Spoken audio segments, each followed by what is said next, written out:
So, three great reasons to get your kids out in nature and moving their bodies.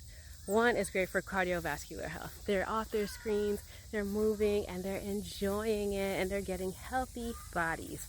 Number two, the sensory aspect. They're on all these uneven surfaces, they're touching different things, they're hearing different sounds, they're smelling different smells.